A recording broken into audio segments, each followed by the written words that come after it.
आता शेवटच्या टप्प्यात आहे, एक आठवडा बाकी आहे. अजून 30% मतदारांनी आपलं फॉर्म भरून दिलेलं नाही.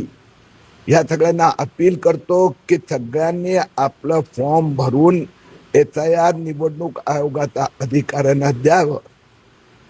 त्याचबरोबर जे मशिदीतून मोठ्या प्रमाणात बोगस फॉर्म भरण्याची प्रक्रिया सुरू आहे, इथे पण हिंगणघाट आणि तिथे 8,000 असे बोगस जे इथे राहत नाही, मूळचे इथले नाही, बांगलादेशी यांनी फॉर्म भरलेला असं माहिती मिळाली आहे.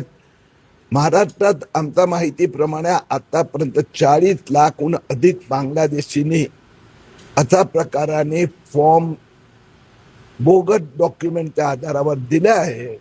या सगळ्यांच्या संबंधात आम्ही ऑब्जेक्शन घेणार आणि महाराष्ट्राच्या मतदार यादीत एक पण बांगलादेशीचं नाव राहणार नाही.